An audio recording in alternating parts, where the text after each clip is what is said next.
Всем привет! Сіздермен бірге Сара. Мен бүгінгі влогыма қош келдіңіздер. Бүгінгі таңымыз біздің сағат 6:30-да басталды.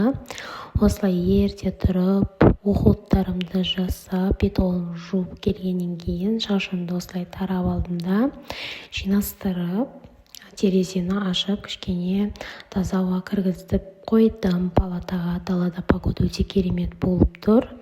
Осылай төсектерімізді жинап болғаннан кейін макияж жасадым.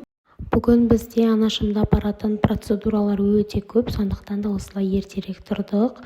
Одан кейін макияж жасап болғаннан кейін чайдың қайнағанын күтіп, чай алып келіп, завтрак ішіп алдық. Завтракте бізде каша мен көк шай. Анашым қасында жүріп, мен де көк шай ішіп жүрмін. Одан кейін палатамызды кварц қосып қойып, осылай екінші этажға түсіп, анашымды осындай жаттығу залдарына алып келдім. Бұл біздің больницадағы бірінші күн болғандықтан жөнді процедураларды білмейміз, қайсы қай кабинет екенін. Одан кейін массаж жасап болғаннан кейін осылай обед ішіп алып, плов пен борщ ішіп алдық. Мен плов жедім, анашым борщты. Сосын екеуміз ұйықтап тұрғаннан кейін сыртқа прогулкаға шықтық. Далада погода керемет болып тұрғандықтан анашымға ары-бері жүру үшін прогулкаға алып шықтым.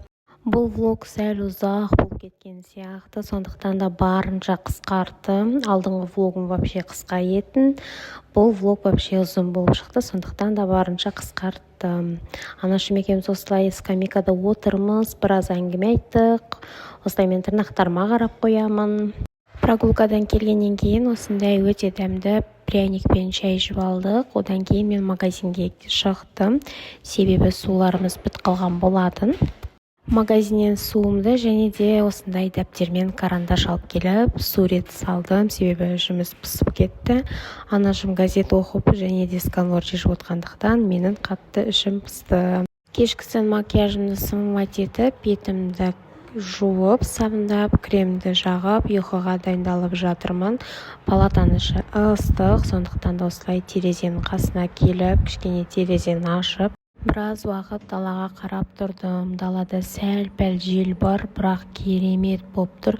Палатаның іші ыстық және де коридорда қатты ыстық болып тұр. Сондықтан да ары-бері жүріп, осылай терезенің жан-жағын аралап кеттім. Осындай кремді жақтым мен, детский және де қолға арналған крем, и тырнақтарымның кутикулына арналған крем.